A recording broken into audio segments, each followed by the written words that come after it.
Everyone, Elite here, back again with another Pokemon Showdown team building video. I haven't made one of these in a while. In fact, I've only made one of these before, and that was for the ability Unity metagame, which that one was just a fun one.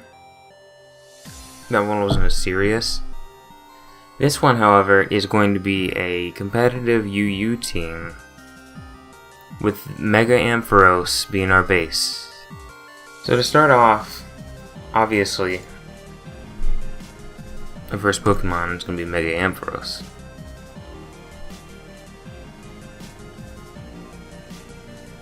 He's going to have the Mold Breaker ability, which isn't a bad ability. So the setup going with for this Ampharos is going to be a bit of a setup I've come up with on my own. It's going to be partially offensive, partially defensive. So I think first things first is putting all of the priority in special attack.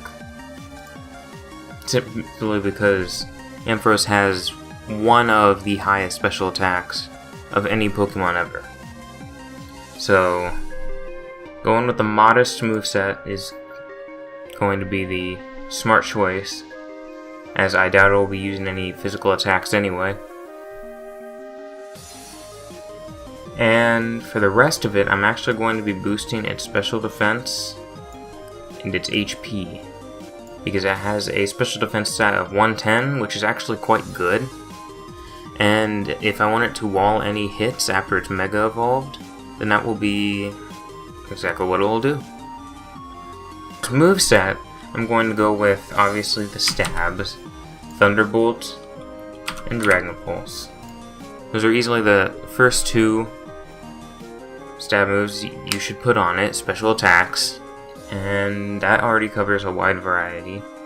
It's also going to get Volt Switch, because Volt Switch is actually a very good move, especially if you want to swap that Ampharos out after you've Mega Evolved it and save it for later, which would be very important considering the special defensive nature it has. And the last move I'm going to be putting on it is Focus Blast, to give it a wide variety of moves. And with that out of the way, the Ampharos is set up. On to the next Pokemon. The next Pokemon I'm going to be using is Krookodile. The setup I'm going to be using for Krookodile is a rather simple one. Max attack, max speed, and 4 points defense. This allows Krookodile to hit fast and hit hard, which is very important. I'm going to go with the Adamant Nature, because it has no special attack. Krookodile is going to have the Intimidate ability to lower attack on switch-ins, essentially. And this will be very useful in lowering the attack of any Pokemon that's threatening my team, especially if they're trying to set up. It will slow them down at least. Krookodile is going to hold the Life Orb to boost all of its attacks. I'm going to run Stealth Rock on it. It's also going to have Knock Off, which doubles in power when the enemy has an item and also knocks their item off. It's going to have Earthquake, which is Stab. Earthquake on Krookodile is a pretty obvious one. The last move I'm going to go with is actually Pursuit, to predict on any switch outs. And as you can see, Pursuit, while only base power 40, is actually 80 when the opponent is swapping out. Combined with my high attack stat, this can do massive damage to anything weak to dark, or just anything neutral to dark that is wanting to swap out.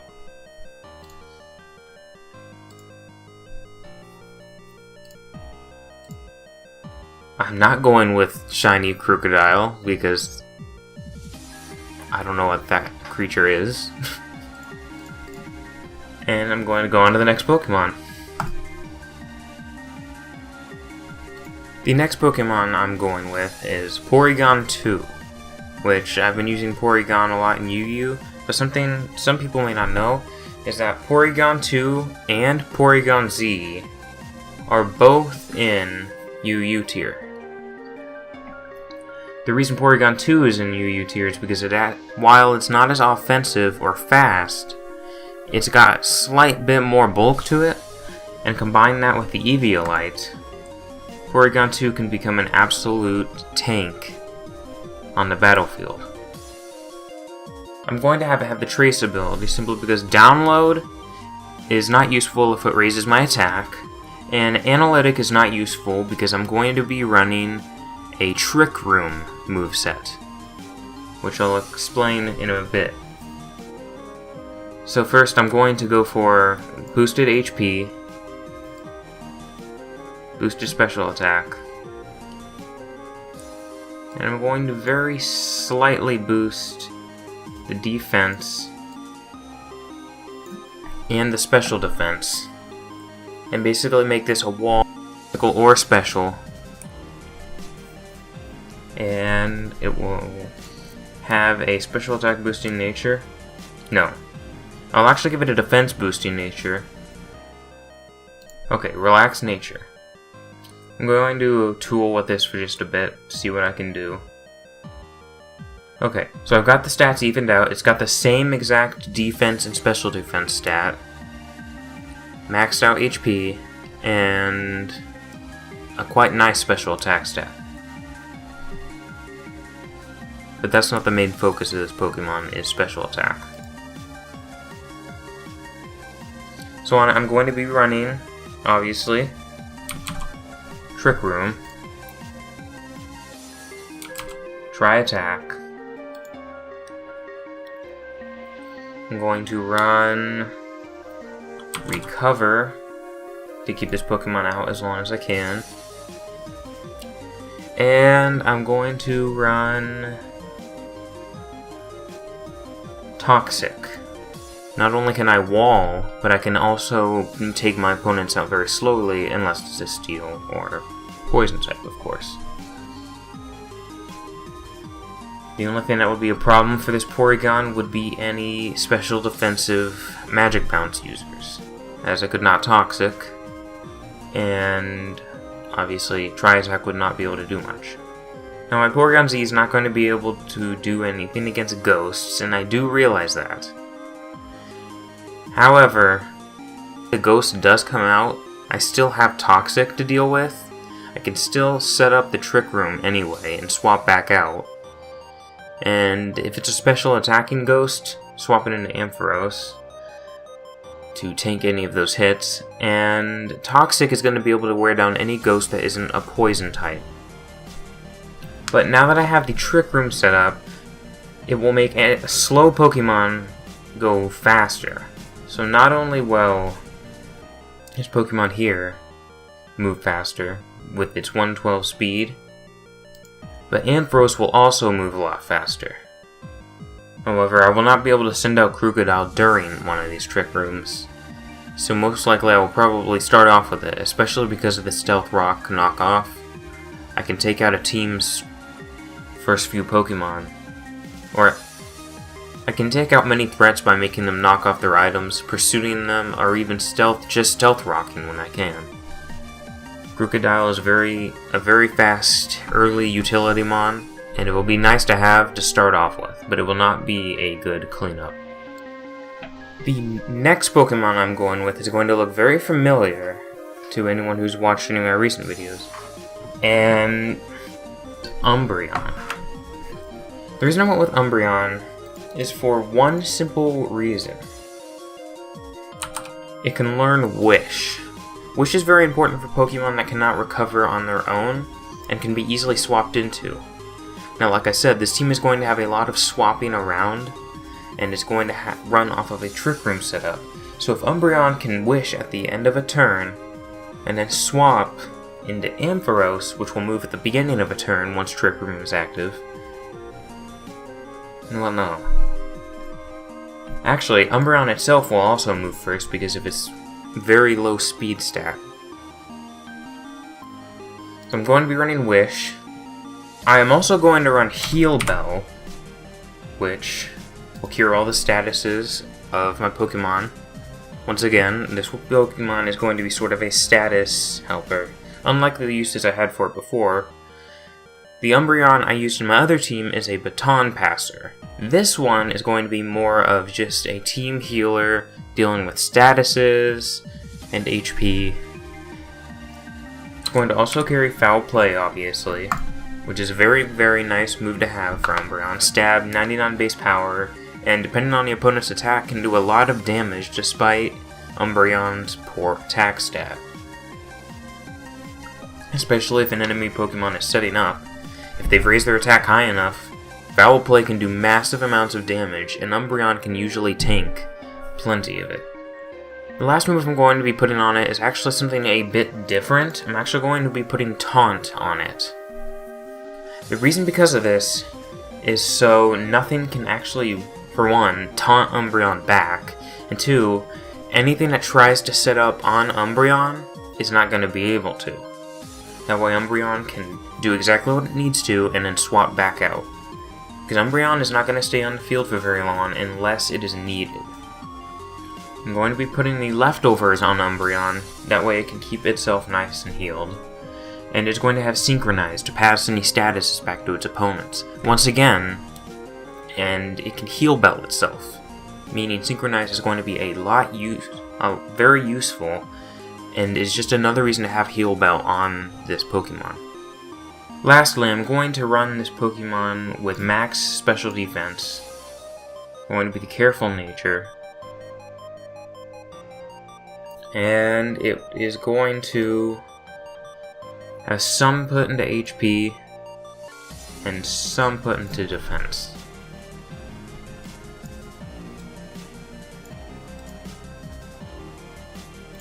Lastly, I am going to make Umbreon shiny because I do like shiny Umbreon a lot, actually. And that is essentially my team healer. So to summarize things real quick, I've got my special attacker with a very good special defense in Mega Ampharos.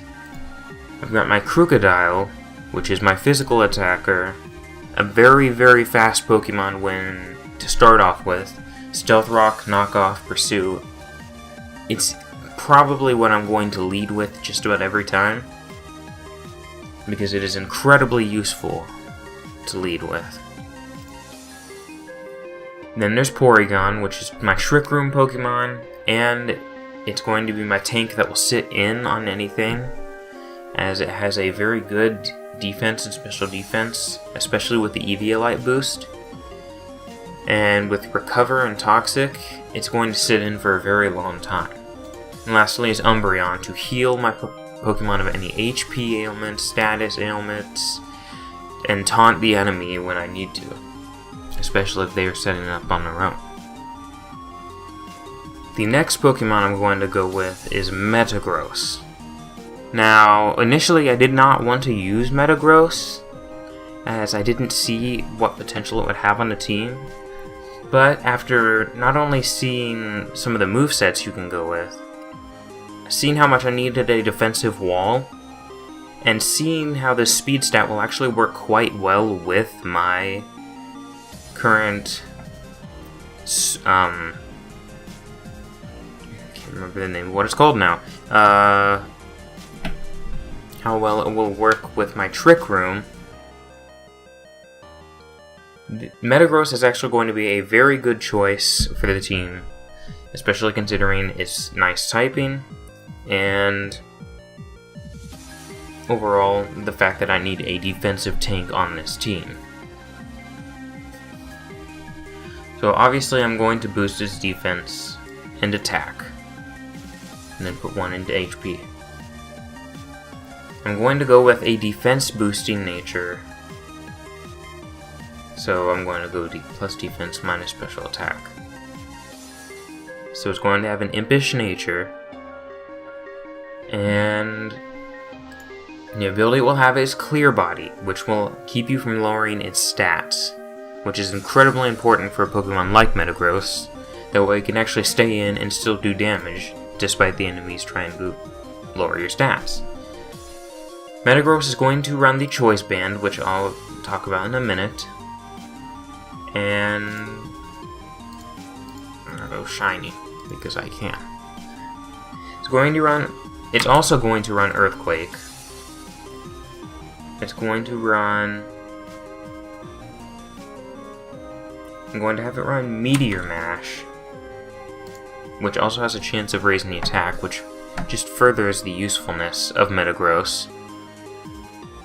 I'm going to run Zen Headbutt, which is another stab physical move. And lastly, the reason I put the Choice Band on in the first place is so it can run Trick.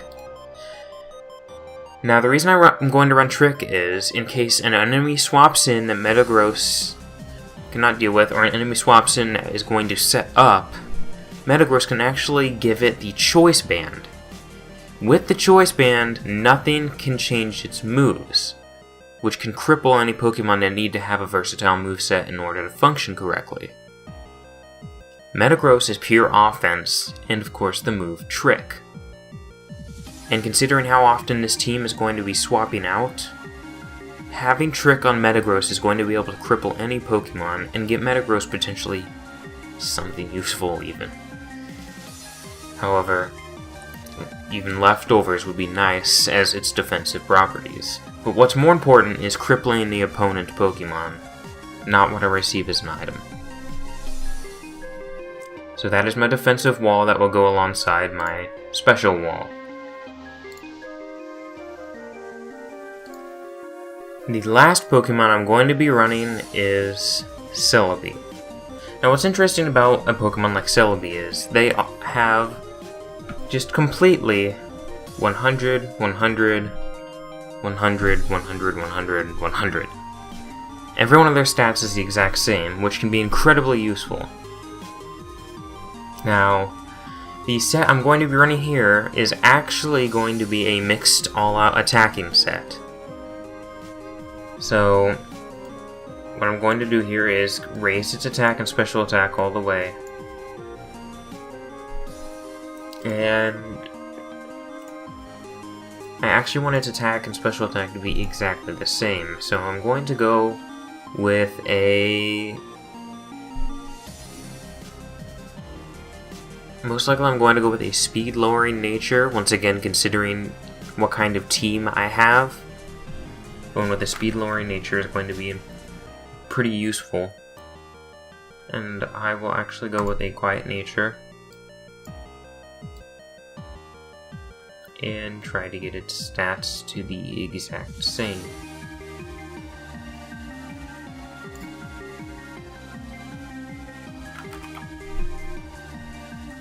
And hold on.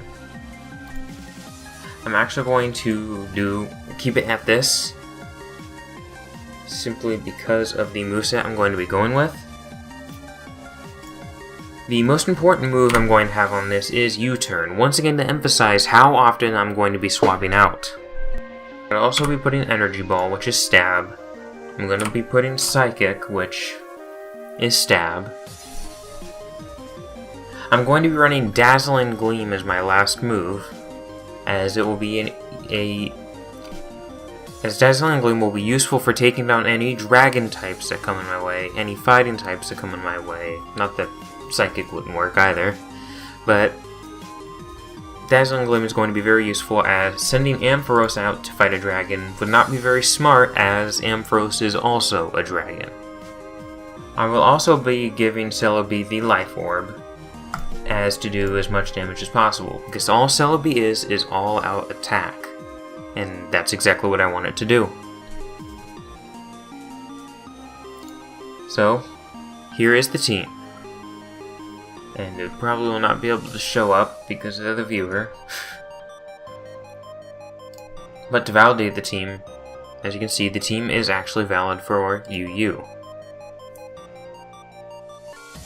So go over the team one last time. I've got Mega Ampharos, holding the Ampharos site, with the Mold Breaker ability, Thunderbolt, Dragon Pulse, Focus Blast, Volt Switch, does as much damage as it can switch out really easily, has a very good special defense stat and absolutely phenomenal special attack stat, with the Modest Nature boosting it. Then there's Crocodile holding a Life Orb with the Intimidate ability to lower the opponent's attacks, With Earthquake, Pursuit, Stealth Rock, Knockoff, it's going to be my leading Pokemon most times, and it's going to be able to essentially take down anything that wants to come in as well. With the Pursuit, predicting switch outs, with the Stealth Rock to take down any fire, flying, anything weak to rock, and the Knockoff to knock off enemy items, not to mention the Earthquake, which will just do massive damage to anything that can be hit by it. Next is Porygon, with the Eviolite, combined with its amazing defensive and special defensive stats, and its amazing HP stat, is going to be my versatile tank that can not only wall out opponents with Recover, can use Toxic, Tri-Attack, which can also do statuses, and does massive amounts of stab damage, but most importantly can set up Trick Room for the rest of the team, as most of the Pokemon on this team are actually quite slow, which will make them go first, usually.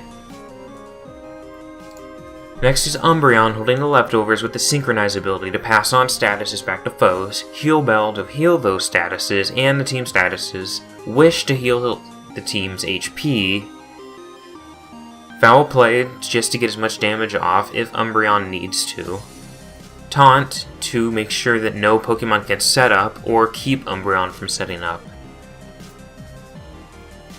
And combined with the great special defense, great defense, and great HP, it is another versatile tank on the team, however it will not be staying in like Porygon 2 would.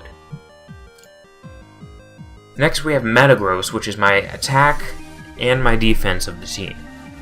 Being my physical wall holding a Choice Band, Earthquake, Meteor Mash, Zen Headbutt are going to do massive amounts of damage and potentially even OHKO specific Pokemon that get switched in. With the move Trick to totally destroy any setups possible, giving them a Choice Band which will get them stuck on any move that they are currently using. Almost like a permanent Encore. And lastly I have Celebi holding a Life Orb, Natural Cure, U-Turn, Energy Ball, Psychic, Dazzling Gleam. Pure offense, attack, and special attack. Through the roof. Is going to do as much damage as I need it to, and with the U-Turn, it's going to be able to swap into anything that it can't handle while still doing easy amounts of damage. So with that team together, that's right. Oh. But with that team together, I will be using that in UU. And with that team together, I'm going to be spending the next few episodes, I'm not sure how many yet, using this team online. So, if you enjoyed this video, and if you actually did learn something from it, because I'm not used to doing these, but if this is something you like, please let me know in the comments. Drop a like if you did like this. And thank you so much for watching, and I hope that this team building video actually did help someone, because at first I was very hesitant about making this, but in the end I really did enjoy making this video, and I hope someone else enjoyed it too. So thank you for watching, and I will see you in the next video.